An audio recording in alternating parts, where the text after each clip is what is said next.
Je fais des rêves complètement glauques. Je me réveille à 3-4 heures du matin. Il y a des soirs où je pourrais sortir en boîte de nuit tellement je suis à fond. Enfin, Salut. Ciao. Révélateur de bonne humeur. Cache pas ta joie. Ciao. Enfin, on est passé d'une situation genre normale à une situation qui aurait pu, qui pouvait paraître comme apocalyptique, quoi. Enfin, c'était très étrange en fait la façon dont se sont déroulées les choses et la peur qui a pu naître au début. Entre le moment où ils ont annoncé la fermeture des écoles et le moment où ils nous ont dit qu'on était confinés totalement, j'ai eu un petit moment de stress quand même. Je me suis dit comment je vais faire pour gérer l'école, mon travail, la totale, on va rester enfermés, les enfants, comment ça va se faire aussi, parce que si on a très bien pu se taper dessus et puis vouloir sortir alors que c'était pas possible. Ils ont jamais exprimé juste une fois le plus grand, mais vraiment plus si on attrape le virus, est-ce qu'on va mourir ? Mais sinon, ils n'ont pas été stressés plus que ça du tout par la situation en fait. Des fois, je me demandais où on va. Enfin, c'est bizarre de se dire qu'on contrôle pas vraiment la chose. Ouais, et c'est inquiétant. Ouais. Au début, c'était n'importe quoi. J'avais l'impression de retomber dans ma jeunesse où genre, je faisais plus du tout, tu vois, même mes cours. Je me rappelle que j'avais flingué mes cours à l'époque parce que je jouais énormément aux jeux vidéo. Et là, j'ai joué jusqu'à les 3-4 heures du mat au début du confinement. Je me disais, non, ça va pas du tout. Le matin, je me réveillais, il était 11 heures, j'avais des yeux éclatés. En fait, c'était dur de se lever en sachant que tu faisais pas grand-chose. Au début, j'ai essayé de maintenir. La première semaine, j'ai essayé de maintenir mes habitudes, c'est-à-dire courir le matin et faire une journée plus ou moins normale. Et en fait, au fur et à mesure du temps où j'avais l'habitude de courir sur un canal, au bord d'un cours, et au bout d'un moment, ils ont fermé. J'ai perdu la motivation de courir. C'est que c'était compliqué, genre j'étais désorienté, je voyais pas mes journées passer. Mais après, j'avoue que les journées sont quand même bien longues, quoique la pie dans l'arbre ou la tourterelle d'à côté, ça va bien un moment, tu vois. L'opéra, la cuisine, la bonne bouffe, ça suffisait plus. Du coup, avec Antoine, on vit ensemble depuis 2 mois là, non-stop. Bon, ok, l'espace est grand et tout, mais on est quand même confinés dans un même endroit.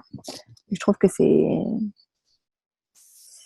chaud un peu. Enfin, des fois, c'est lourd, quoi.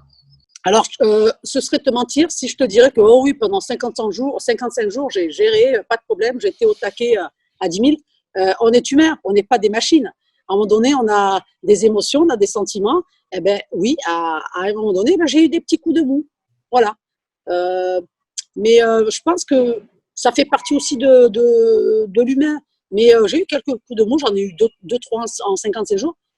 Mais et c'est bien parce que ça te remet en route et ça te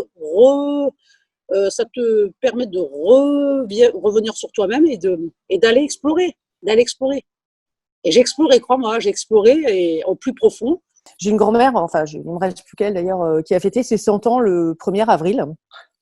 Et c'est une sainte femme. Enfin, c'est une sainte femme. C'est une femme de tête. Enfin, tu vois, 1920, agrégée de philo. Enfin, bon, voilà, c'est elle qui me faisait réviser mon latin. Avec elle, je parlais de Bergson. Enfin bon, voilà, ma grand-mère parisienne. Enfin, voilà. Et donc, pendant le confinement, je m'entretenais avec elle et elle me disait, c'est fou. Elle me disait c'est un cas complètement inédit même pour elle, tu vois, à 100 ans, parce qu'elle me dit même pendant la guerre, en fait, les écoles n'ont pas fermé. Enfin, et ça, tu vois que tout le système éducatif, enfin, les écoles, les universités ferment leurs portes. Et pour moi, ça a été, si tu vois, un truc hyper violent, en fait. Il y a des jours où je suis déprimée, il y a des jours où ma mère me manque, ou mes potes me manquent. Et en fait, je regarde des vidéos drôles, des vidéos avec des animaux. Franchement, ça m'a fait mourir de rire. Les chats, mais j'en ai regardé au moins une dizaine. Les chats, les chiens. Je fais que les recettes que je sais qui sont bonnes pour me remonter le moral. Parce que quand même, clairement, je pense que sans bonne nourriture, j'aurais pas passé un bon confinement. Puis ma mère aussi qui me secoue les puces aussi, parce que quand je suis déprimée, elle m'appelle, elle fait « Oh, t'as une petite voix ». Je fais oui, parce que je suis déprimée parce que machin me manque ou parce que je voulais aller, enfin, j'adore le cinéma, je passe pas le cinéma. Je voudrais aller au cinéma et j'aimerais bien aller au théâtre. Et elle m'a dit, bah ouais, mais tu peux voir des films sur Netflix, tu peux, et puis ça va pas durer. Enfin, tu peux aller voir les écureuils, les renards, les petits chats qui se baladent dans ta rue, t'as les mouettes qui se baladent au-dessus. Donc, zéro vie sociale, zéro vie amoureuse, ma fille malade. Disons que voilà, ça a été un peu compliqué. Donc, j'ai passé 15 jours quand même. Voilà. Et puis après, dès qu'on a annoncé que ça allait se lever peu à peu, la joie est revenue. Vraiment. Pour de bon, pour de vrai.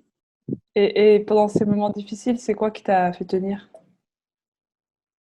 La méditation, Ouais. la lecture, tes vidéos. Je pense qu'on a tous été au bout de moments envahis, mais de négativité en fait. Et pour le coup, c'est pas ça. Donc on a vraiment besoin de positif. Et d'où le fait aussi de suivre Cache pas ta joie quand il y a un confinement, c'est bien aussi. Hein. Le confifi, le confifi, hey, le confifi. Le bilan du confinement positif fait par Alice, cache pas ta joie. Le bilan du confinement positif. Le confifi positif.